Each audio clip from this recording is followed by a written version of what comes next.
वक्रतुण्डाय धीमहि तन्नो दन्तिः प्रचोदयात्। ॐ यं ब्रह्मा वरुणेन्द्ररुद्रमरुतः स्तुन्वन्ति दिव्यैस्तवैः वेदैः साङ्गपदक्रमोपनिषदैः गायन्ति यं सामुगाः। ध्यानावस्थिततद्गतेन मनसा पश्यन्ति यं योगिनो यस्यान्तं न विदुः सुरासुरगणाः देवाय तस्मै नमः। ॐ योऽन्तः प्रविश्य मम वाचमिमां प्रसुप्तां सञ्जीवयत्यखिलशक्तिधरः स्वधाम्ना अन्याश्च हस्तचरणश्रवणत्वगादीन् प्राणान् नमो भगवते पुरुषाय तुभ्यम्। ॐ कृष्णाय वासुदेवाय हरये परमात्मने प्रणतः क्लेशनाशाय गोविन्दाय नमो नमः। ॐ आप्यायन्तु ममाङ्गानि वाक्प्राणश्चक्षुश्रोत्रमथो बलमिन्द्रियाणि च सर्वाणि सर्वं ब्रह्मोपनिषदं मां ब्रह्म निराकुर्यात् मा ब्रह्म निराकरोत् अनिराकरणमस्तु निराकरणं मेस्तु तदात्मनि निर्देयात्मसत्सु धर्मास्ते वै सन्तु ते वै सन्तु। ॐ शान्तिः शान्तिः शान्तिः।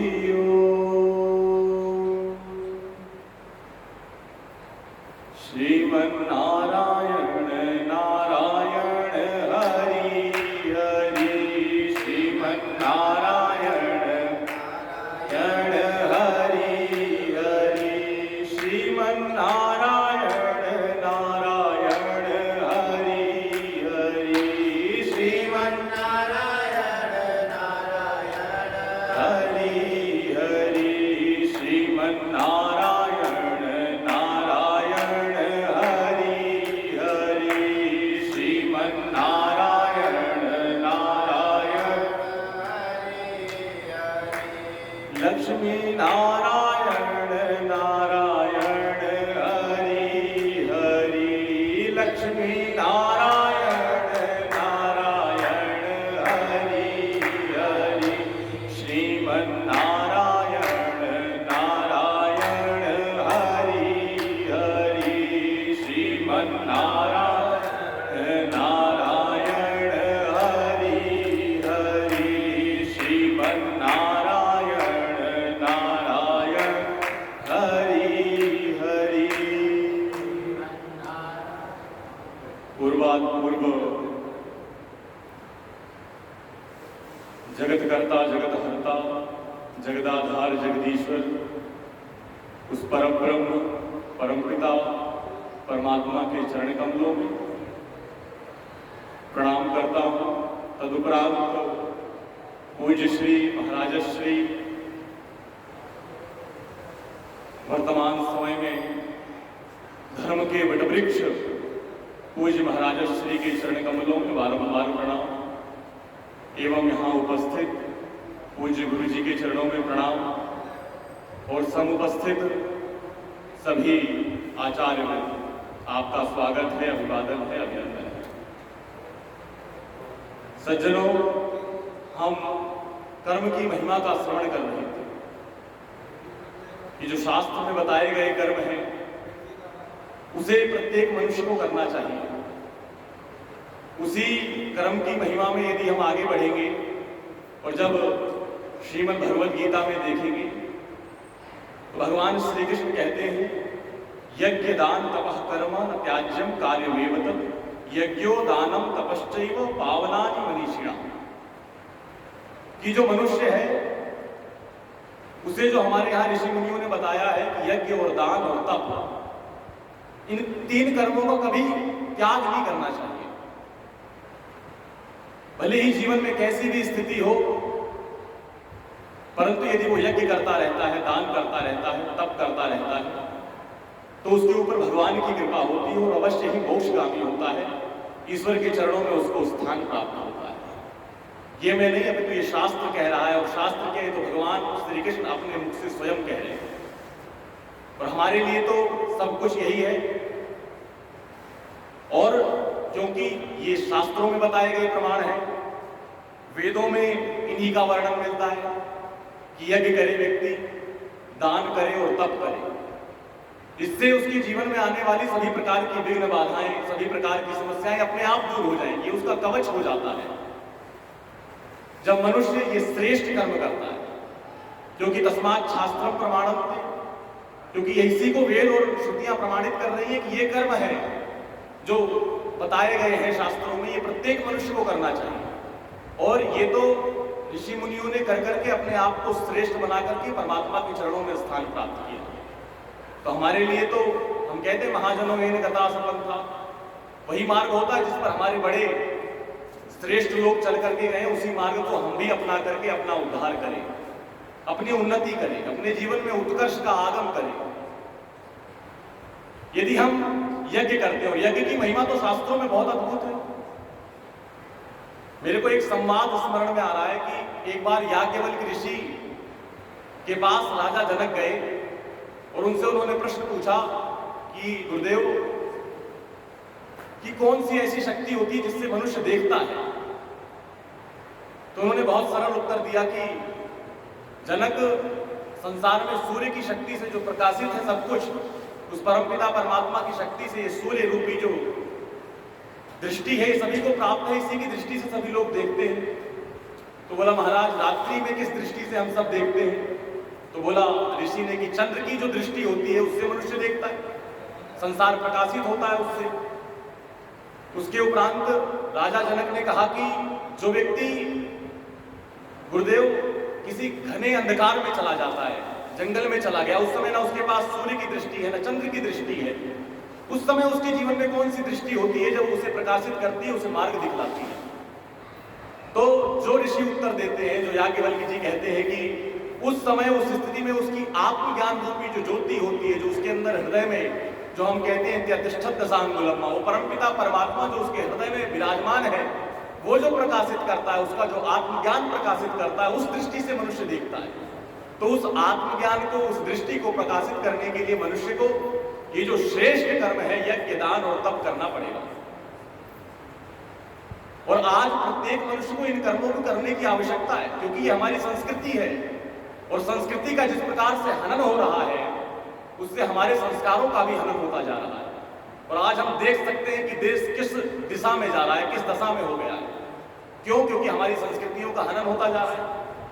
और आप देखेंगे ऋषि मुनियों द्वारा जो परंपराएं, जिस परंपरा से हमको जोड़ा गया, जिस संस्कृति से, वो इतनी अद्भुत है कि आज भी हम, अगर हमारे ऋषि मुनियों ने कह दिया कि पीपल रूपी वृक्ष की सुरक्षा करो, तुलसी का पूजन करो, तो कोई ऐसे ही चिंतन करके नहीं, अभी तो उनका जो दूरगामी चिंतन था उसको आप देखेंगे तो आपको आज का विज्ञान जो मानता है कि पीपल की सुरक्षा किस लिए कही, क्योंकि जिसके अंदर हमारी श्रद्धा होगी तो उसकी हम सुरक्षा करेंगे। और आज के समय में पीपल सबसे ज्यादा ऑक्सीजन प्रोवाइड करने वाला पेड़ है, इसलिए इस दृष्टि से आप देखिए वो तो हमारी सुरक्षा की दृष्टि की ही, कि आगे चल करके जो मनुष्य की स्थिति क्या होगी, क्या चिंतन होगा, क्या मनन होगा।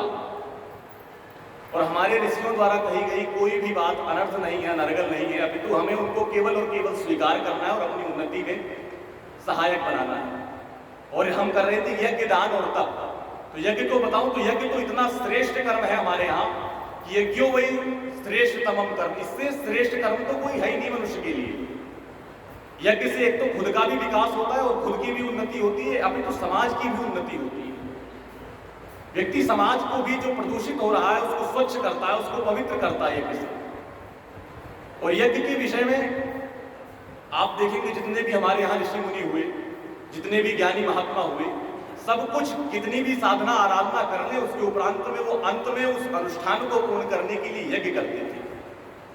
चाहे वो यक्ष हो, चाहे गंधर्व हो, चाहे नर हो, चाहे किन्नर हो, क्योंकि पूर्ति तभी होगी क्योंकि परंपरा बनाई गई, क्योंकि परमात्मा सभी संतुष्ट होता है उसके उस कर्म से, जब तक वो एक श्रेष्ठ कर्म ना करे। और वो श्रेष्ठ कर्म यज्ञ है। यदि आज मनुष्य, और आज तो यज्ञ की परंपराएं ऐसे लुप्त होती जा रही है।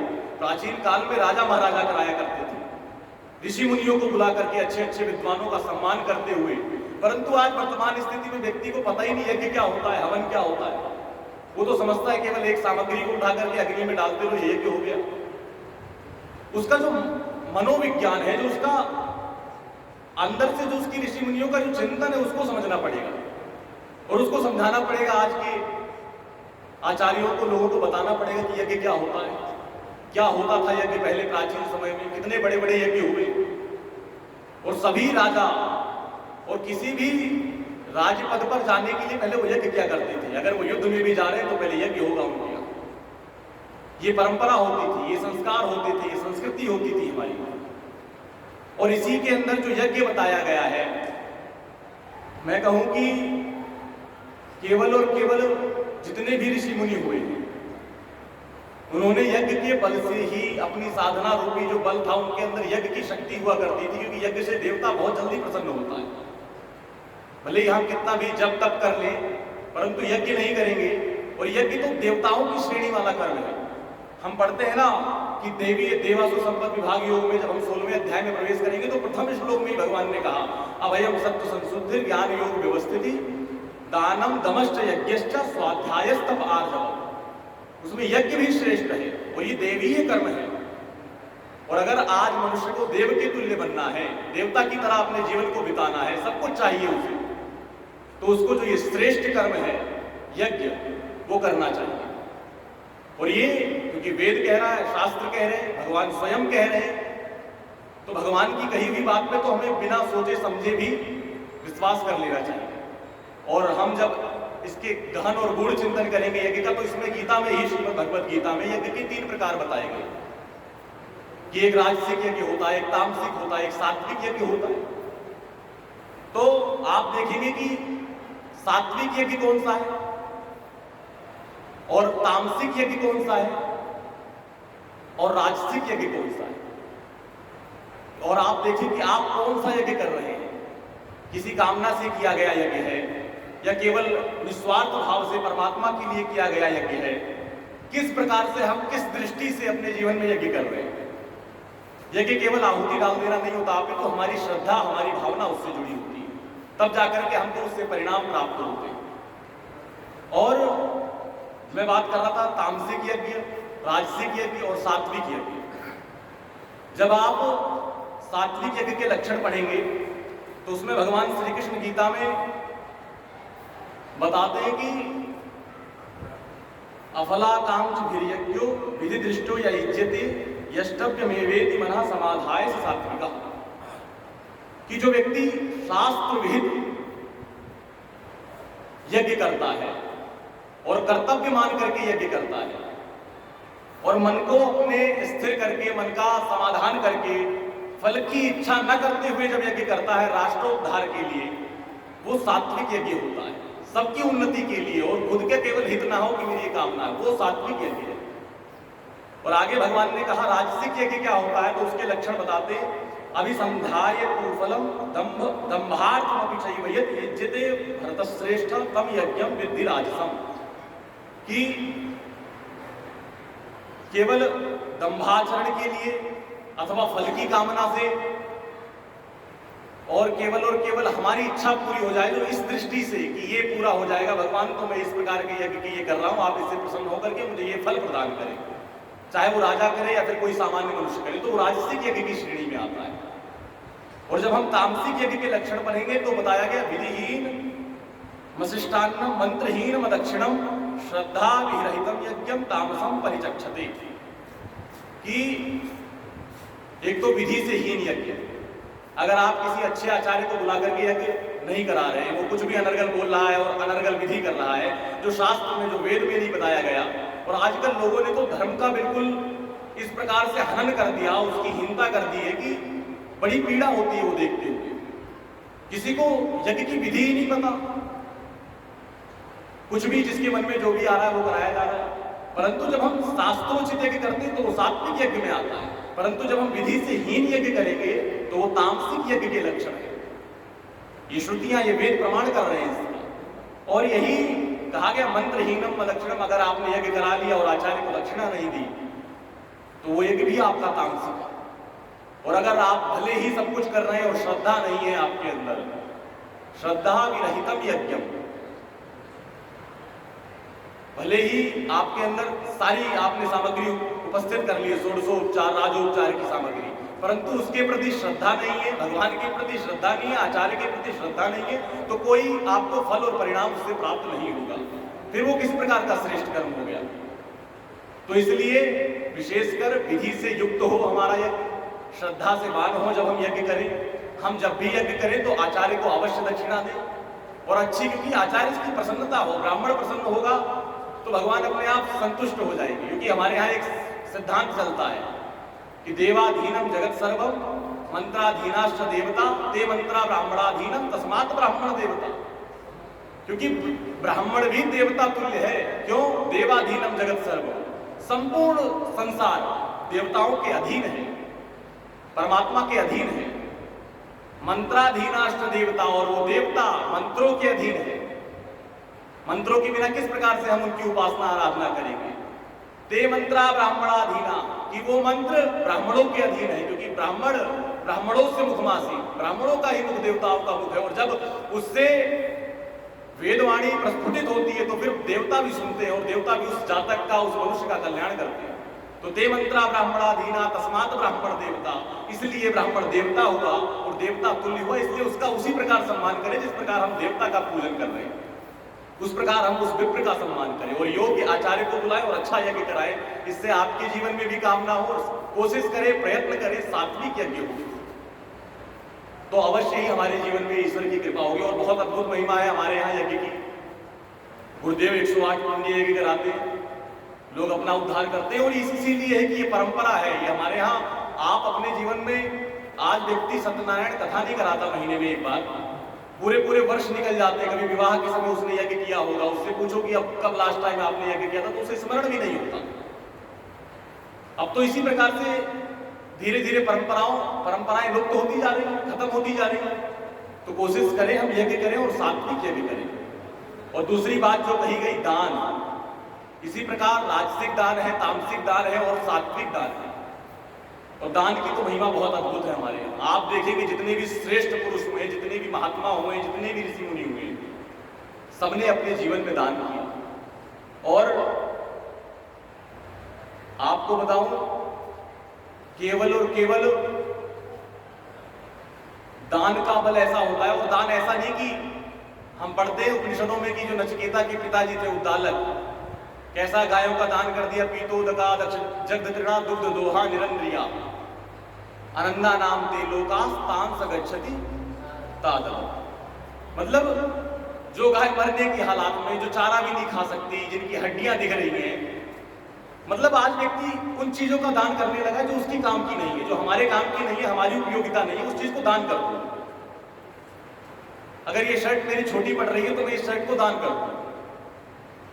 मेरे को कोई चीज नहीं आ रही, मैं ज्यादा, मेरा पेट भर गया, वे बर्बाद होगी, इससे अच्छा दान कर दो। ये दान थोड़ी ना है। और दान के विषय में तो कहा गया कि जब व्यक्ति श्रेष्ठ दान करता है, तो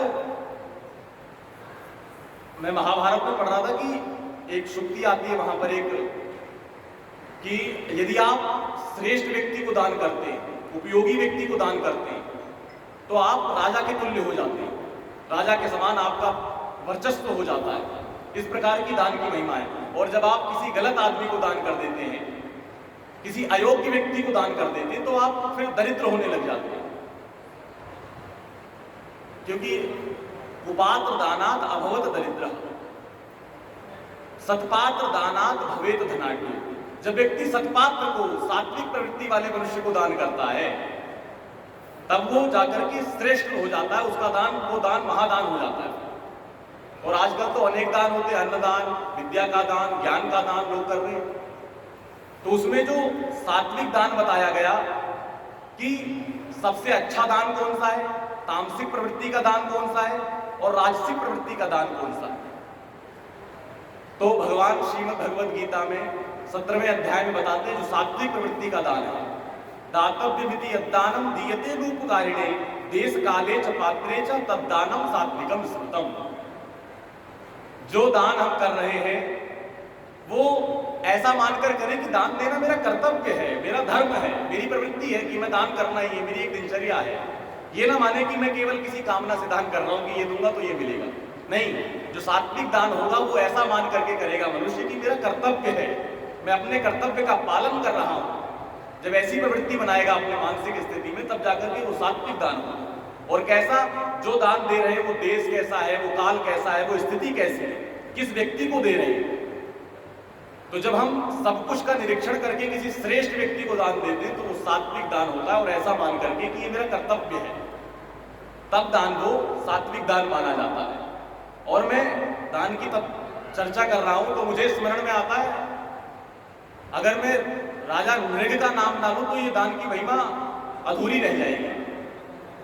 हम पढ़ते हैं कि एक राजा नृग थे जो खूब दान किया करते थे। और किस प्रकार का दान, वो जो गायों का दान होता है वो श्रेष्ठ दान बताया गया है हमारे यहाँ। और उसमें भी किस प्रकार की गाय, जो गायें बिल्कुल उनके मणि हीरे और जवाहरातों से युक्त करके बिल्कुल उन्हें सजा करके हष्ट पुष्ट गाय और नवीन गाय, बिल्कुल जो बिल्कुल एक श्रेष्ठ गाय होती है उस प्रकार की गायों का दान करते थे राजा नृग। कि फिर भी एक बार उनसे एक गलती हो गई। और ऐसा दृष्टांत मिलता है, ऐसा वर्णन कि एक बार वो फिर गिरगिट बने थे अगले जन्म में।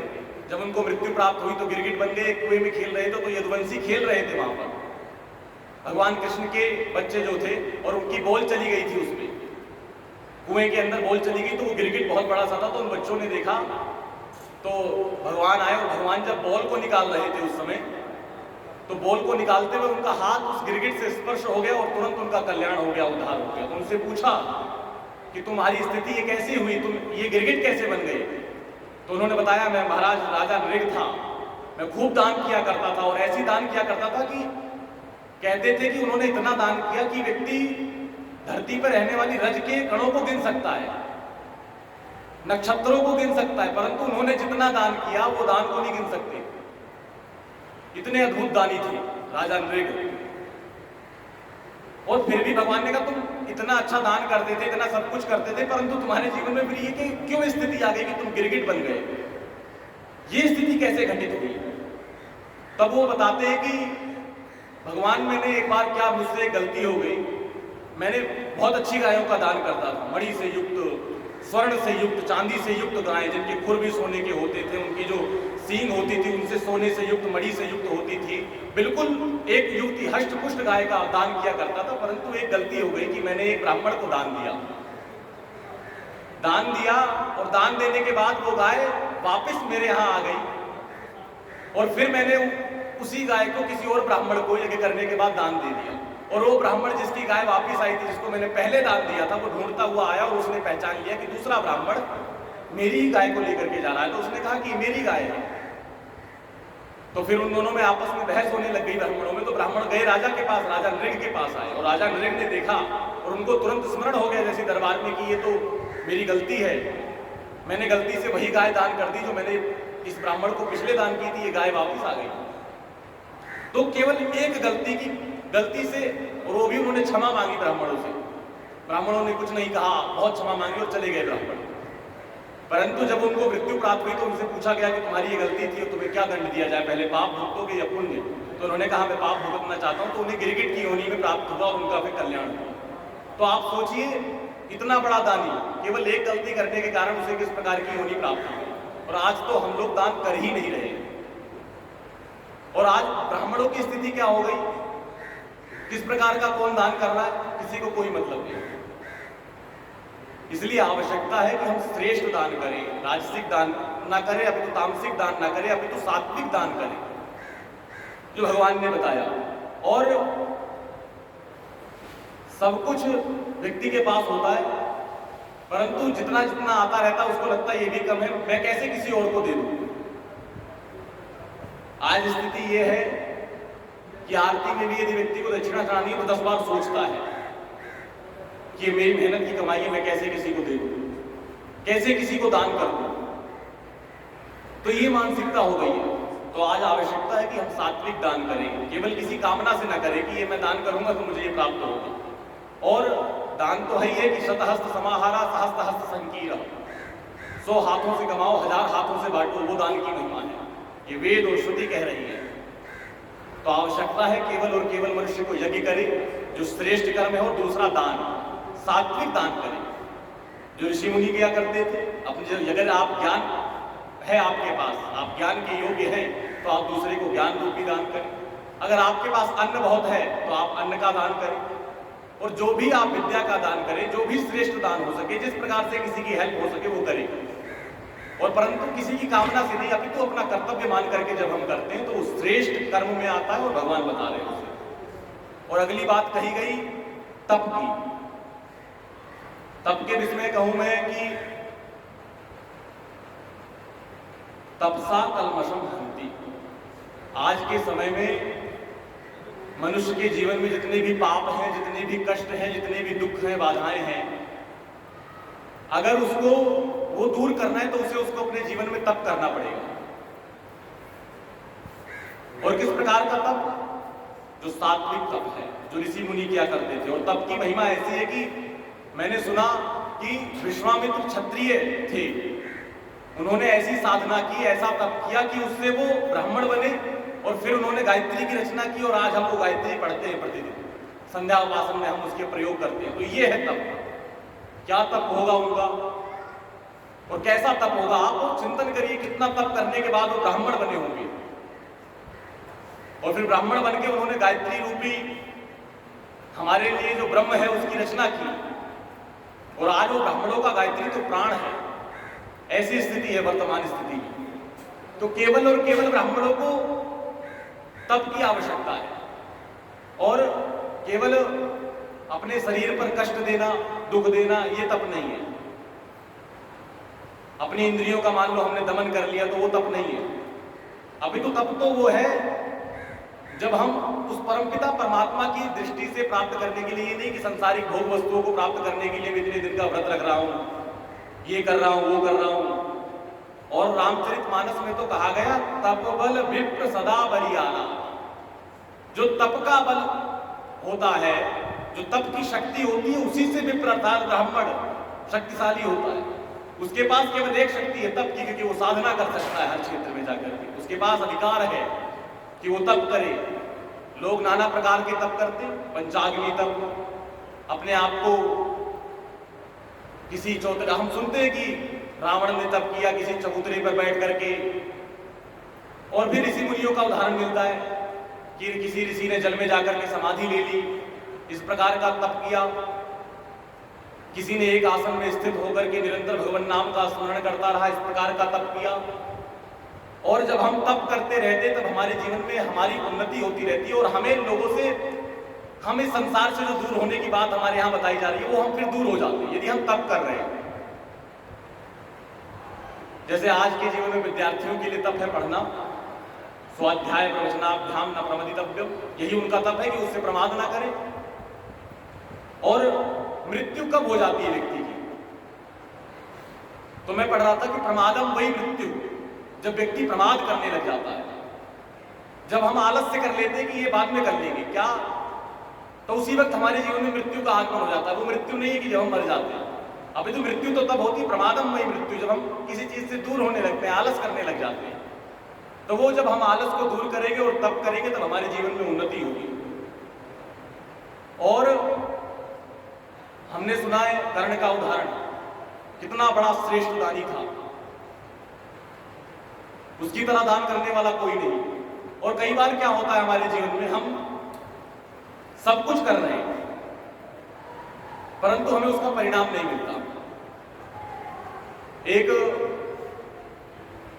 मधुसूदन पाद सरस्वती नाम के महात्मा थे, उन्होंने गायत्री के कई पुरस्चरण कर लिए परंतु गायत्री उनसे प्रसन्न नहीं हुई।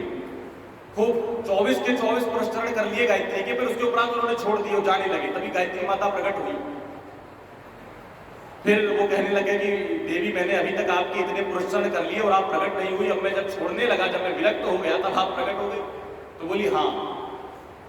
फिर माता ने उन्हें उनके जलते हुए पहाड़ दिखाए, दृश्य दिखाए कि तेरे पाप हैं, जो चल रहे हैं अभी तक, ये खत्म हो गए। परंतु जैसे ही तू संसार से विरक्त हो गया तब के बाद तो तेरी साधना का जो प्रारब्ध था वो और तपबल हो गया और योग्य हो गया, तेरी साधना और दृढ़ हो गई, मैं उससे प्रसन्न होकर के तेरे सामने आ गया। तो कई बार हम बहुत अच्छे कार्य कर रहे होते, बहुत श्रेष्ठ कर्म कर रहे होते, परंतु उनका परिणाम नहीं मिल रहा होता। हमें लगता है हम इतने दिनों से कर रहे हैं परंतु हमारे साथ नहीं हो रहा, परंतु दूसरा व्यक्ति थोड़ा सा ही करता है, उसे अच्छे परिणाम मिल जाते हैं। तो उसका प्रारब्ध होता है जो उसका साथ दे रहा होता है। तो आवश्यकता है जो सात्विक तक बताया गया है हमारे यहाँ शास्त्रों में, वो भगवान श्री कृष्ण ने बताया कि जो योगी होता है, जो ऋषि होते हैं, जो साधना करते हैं, जब वो फल की इच्छा न करते हुए साधना करता है। आजकल तो संसार में हम एक व्रत भी रखते हैं तो कभी पुत्र की कामना से रखेंगे, कभी मेरी नौकरी लग जाए उस कामना से रखेंगे, कभी मेरा घर परिवार अच्छा हो जाए, स्वस्थ हो जाए उस कामना से रखेंगे। और अब तो कहां धीरे धीरे व्यक्ति एकादशी के व्रत से भी लुप्त होता जा रहा है, वो भी नहीं रखता। ब्राह्मण नहीं रखते तो दूसरे मनुष्य क्या रखेंगे। तो जब इस कामना से परे होकर के हम तप करते हैं, केवल और केवल अपने अंदर जब उस परम पिता परमात्मा की ज्योति को देखते हैं, उसका स्मरण करते हैं, उसका मनन करते हैं, उसका चिंतन करते हैं, केवल और केवल उसी के चिंतन में लगे रहते हैं, तब जाकर के वो तप हो गया। और वो तप कैसा होगा? तब 3 प्रकार के होते हैं, राजसिक, तामसिक। जिसमें हम कामना कर लेंगे, कुछ पाने की इच्छा कर लेंगे, वो राजसिक तप हो जाएगा। परंतु जब हम किसी निस्वार्थ भाव से केवल और केवल परमात्मा के प्रति समर्पित होकर के केवल और केवल उसके चरणों में स्थान पाने के लिए किसी फल की कामना से नहीं करते और श्रद्धावान होकर के करते हैं, संपूर्ण विधि से करते, तो अवश्य ही वो सात्विक तप होता है हमारे जीवन में। इसी प्रकार यज्ञ, दान और तप। यज्ञ करे मनुष्य, दान करे और तप करे। और दान के विषय में, दानम एकम कलौ युगे, इस कलयुग में दान ही केवल एक मनुष्य के पास उपाय है जो सभी प्रकार से उसकी प्रॉब्लम्स से, सभी प्रकार की समस्याओं से उसे निजात दिला सकता है। उसको परमात्मा के चरणों में स्थान चाहिए। तो अगर जो भी मनुष्य को, ये तो दैवीय प्रवृत्ति के कार्य है, हमको यदि देवता तुल्य बनना है तो यज्ञ करना पड़ेगा, दान करना पड़ेगा और तप करना पड़ेगा। और वो हम किसी भी क्षेत्र में कर सकते हैं, जरूरी नहीं है कि हम पहाड़ों पर जाकर के ये तप करें तभी होगा तप, या ध्यान लगाएं परमात्मा के चरणों में। ध्यान तो तब भी हो सकता है जब केवल और केवल हम हर क्षण उस परमपिता परमात्मा का चिंतन करें, क्योंकि ध्यानम निर्विषयम मनः, जब हमारा मन विषय से, संसार की विषयों से निवृत्त होकर के केवल और केवल परमपिता परमात्मा का चिंतन और मनन करने लगता है, केवल और केवल उनके बारे में स्मरण करने लगता है, तो वो ध्यान हमारा परमपिता परमात्मा से लग जाता है। कई प्रकार के योगी हुए, कई प्रकार के ऋषि हुए, जिन्होंने केवल और केवल परमात्मा का चिंतन करते रहे, बाकी जहां भी रहे राजा महाराजा के यहाँ, परंतु उनका जो चिंतन था, उनका जो मन था, वो केवल और केवल परमात्मा में लगा रहता था, उससे उनका उद्धार हो गया। तो इसलिए यज्ञ और दान के विषय में मैं आपको एक अच्छा उदाहरण दूं कि राजा शिवी हुए थे। उन्होंने एक बार जब इंद्र ने उनकी परीक्षा लेने के लिए आए और वो बाज के स्वरूप में आए इंद्र, और उन्होंने एक कौवा था जो राजा शिवी की शरण में आ गया, उसने कहा महाराज मेरी रक्षा करो। तो राजा शिवी ने इंद्र को वो कौवा ना देकर के, क्योंकि वो उनकी शरण में आ गया था अपना कर्तव्य का पालन करते हुए, उन्होंने अपनी जंघा का मांस निकाल करके दिया कि आप इसको खाइए, परंतु इस कौवे की रक्षा करने का मेरा दायित्व है। तो वो दान था। परंतु आज तो मनुष्य जो इसकी आवश्यकता वाली चीजें नहीं होती उन्हें दान कर देता है। तो इससे हट करके हमें सात्विक प्रवृत्ति को अपनाते हुए, देवता तुल्य होकर के, देवता की आराधना करते हुए, परमात्मा के चरणों में रति रखते हुए, इन प्रकारेण इन सात्विक कर्मों को, श्रेष्ठ कर्मों को अपनाना चाहिए। और यही हमारे मनीषियों ने, हमारे ऋषियों ने बताया है, जो व्यक्ति के लिए श्रेष्ठ कर्म है, जिन्हें शास्त्र और श्रुतियां प्रमाणित करती है, और इनको करते रहना चाहिए। इसी से हमारा उद्धार होगा। और ये तो देवता तुल्य कर्म है। हम किसी भी स्थिति में हो, सब कुछ भी ना हो हमारे पास, परंतु यदि हमारे पास अंतिम क्षण में भी जो दान करने के लिए वो कर्ण ने सब कुछ छीन गया, परंतु जब उसके अंतिम क्षण में भी लोग दान मांगने आए तो उसने सब कुछ उतार करके दे दिया। वो वैसा दानी बन जाना चाहिए मनुष्य को। वैसा हमारे ऋषियों की तरह हम यज्ञ करें, श्रेष्ठ कर्म को। और आप देखेंगे जब हम ये श्रेष्ठ कर्मों को अपनाएंगे तब हमारे जीवन में किसी प्रकार का दुख होगा ही नहीं, तब हमें कष्ट और क्लेश लगेंगे ही नहीं। क्यों? आज व्यक्ति के जीवन में दुख और कष्ट और क्लेश इसीलिए है क्योंकि वो इन सब कर्मों से हीन हो गया, इनको हीनता की दृष्टि से देखता है, इसीलिए उसके जीवन में ये कष्ट क्लेश आ गए, नाना प्रकार की समस्याएं हैं। परंतु जब व्यक्ति ये सब कर्म करने लग जाता है तो भगवान के बताए हुए मार्ग है, इस पर चलते ही उसके जीवन के सभी प्रकार की बाधाएं, दुख, कष्ट, पीड़ा समाप्त हो जाती है।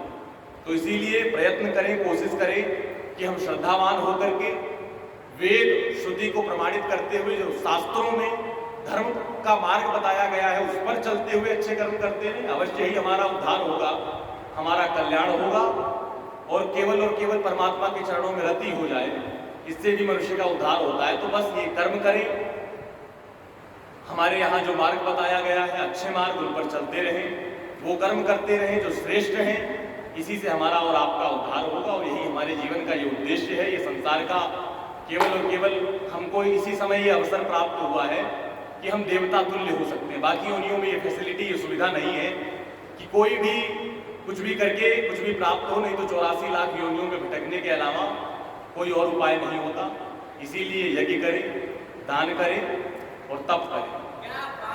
यज्ञ, दान और तप की महिमा अद्भुत है और सारे वेद, सारी श्रुतियां यही प्रमाणित करती हैं और ये भगवान ने कहा है। इसीलिए हमको और आपको ये अपनाना चाहिए और अपने जीवन में उद्धार करना चाहिए। और इसीलिए भगवान को सब कुछ समर्पित करते हुए, भगवान के प्रति समर्पित होकर के, श्रद्धावान होकर के ये सब कुछ करें। और आइए इसी क्षण में भगवान नाम का संकीर्तन करते हुए आज की इस अंतिम सत्र को, श्रीमद् भगवद गीता को यही विराम देते हैं और परमात्मा के चरणों में प्रार्थना करते हुए हम अग्रिम सत्र में रामचरितमानस को सुनेंगे और अच्छा अध्ययन होगा, अच्छा ज्ञान होगा जो हमारे मध्य आएगा। इसी के साथ हम पुनः भगवान नाम का संकीर्तन करेंगे। श्रीमन् नारायण नारायण हरि हरि, श्रीमन् नारायण नारायण हरि हरि, लक्ष्मी नारायण नारायण हरि हरि, लक्ष्मी नारायण नारायण हरि हरि, श्रीमन् नारायण नारायण हरि हरि, श्रीमन् नारायण नारायण हरि हरि, लक्ष्मी नारायण नारायण हरि हरि। ओम आप्यायन्तु ममाङ्गानि वाक्प्राणश्चक्षुश्रोत्रमथो बलमिन्द्रियाणि सर्वाणि, सर्वं ब्रह्मोपनिषदं माहं ब्रह्म निराकुर्याम्, मा ब्रह्म निराकरोत् अनिराकरणमस्तु निराकरणं मेस्तु, तदात्मनि निर्देया उपनिषत्सु धर्मास्ते मयि सन्तु ते मयि सन्तु। ओम शांति शांति शांति।